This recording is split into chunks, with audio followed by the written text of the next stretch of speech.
तो good morning friends, आज हम लोग का हिंदुस्तान का एडिटोरियल से वैज्ञानिकों को बधाई। तो आखिर क्या है वैज्ञानिकों को बधाई, वैज्ञानिकों को क्यों बधाई दिया जा रहा है, आखिर क्या कारण है और क्या हुआ है देश में, मतलब भारत में, सब कुछ जानेंगे विस्तार से। तो चलिए शुरू करते हैं बिना किसी देरी के।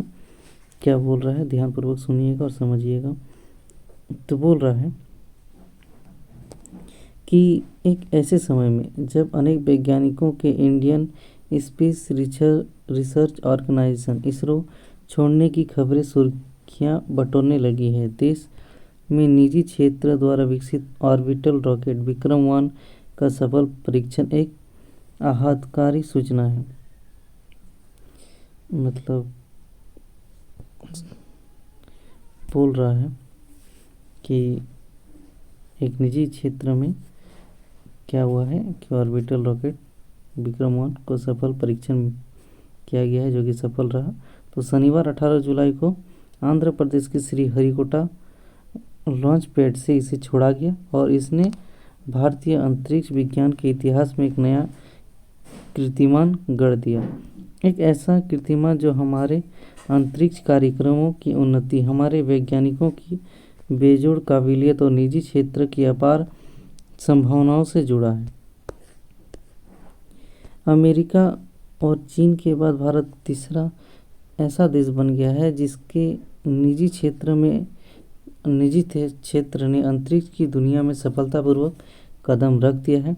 विक्रम-1 को विकसित करने वाली निजी कंपनी स्काईरूट एरोस्पेस ने भारतीय अंतरिक्ष कार्यक्रम के जनक विक्रम साराभाई के नाम पर इस रॉकेट का नामकरण करके न सिर्फ उन्हें सच्ची श्रद्धांजलि अर्पित की है, बल्कि हमारे औद्योगिक घरानों को भी यह पैगाम दिया है कि कारोबार करते हुए भी अपने देश की समृद्ध विरासत का सम्मान किया जाना चाहिए। तो उसका क्या नाम है निजी कंपनी का? Skyroot aerospace. ठीक है, तो फिर क्या बोल रहा है, गौर कीजिए, अप्रैल 1975 में जब भारत ने अपना पहला उपग्रह अंतरिक्ष में छोड़ा था, तब उसका नामकरण महान खगोल वैज्ञानिक आर्यभट्ट के नाम पर किया गया था। विक्रम-1 की सफलता में अभिरुचि रखने वाले भारतीयों के लिए एक आह्वान है, सेनानी करो प्रयाण अभय, सारा आकाश तुम्हारा है। फिर क्या कह रहा है, बोल रहा है प्रधानमंत्री नरेंद्र मोदी ने उचित ही इसे रेखांकित करते हुए कहा है कि यह उपलब्धि अनगिनत युवाओं को बड़े सपने देखने और नवाचार करने को प्रेरित करेगी। दिलचस्प यह है कि आज से 8 साल पहले इसरो के 2 पूर्व वैज्ञानिक पवन चंदाना और नागा भरत डाका ने स्काईरूट एरोस्पेस की कंपनी की शुरुआत की थी और 1 दशक से भी कम समय में इन्होंने यह कमाल कर दिया। इस कामयाबी का एक सुखद पहलू यह है कि अब ऐसे नवाचारों में निवेशकों की दिलचस्पी बढ़ेगी और प्रतिभाशाली युवाओं को प्रयोग के लिए पर्याप्त अवसर मिल सकेंगे। स्काईरूट को शुरुआत में निवेश के लिए संघर्ष करना पड़ा था, लेकिन अब वो अंतरिक्ष प्रौद्योगिकी के क्षेत्र में देश की पहली यूनिकॉर्न कंपनी बन चुकी है। फिर क्या कह रहा है, यूनिकॉर्न बन गया है। और विक्रम-1 रॉकेट 350 किलोग्राम वजन तक के उपग्रह को अंतरिक्ष की निचली कक्षा में ले जाने में समर्थ है। स्काईरूट ने ऐलान किया है कि अगले साल वह विक्रम-2 लॉन्च करेगी, जिसकी पेलोड क्षमता धरती की सबसे नज़दीकी कक्षा लो अर्थ ऑर्बिट में 900 किलोग्राम होगी। यह वाकई उत्साहजनक है।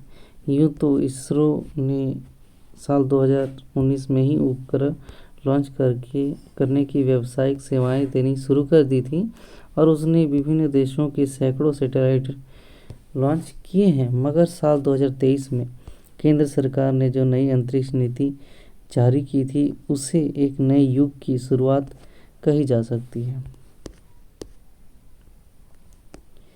फिर क्या करा, बोला साल 2024 में अंतरिक्ष क्षेत्र में 100% एफडीआई की मंजूरी के बाद तो स्टार्टअप की जैसे झड़ी लग गई है।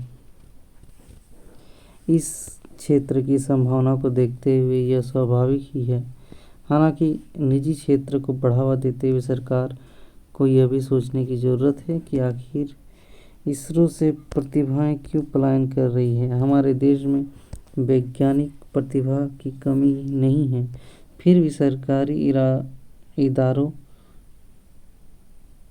में उनके हतोत्साहित होने को अच्छा संकेत नहीं माना जा सकता। इससे हमारे शोध व अनुसंधान में काम प्रभावित हो सकते हैं। तो ये था हमारा आज का ट्यूटोरियल। आई होप आपको अच्छा लगा है।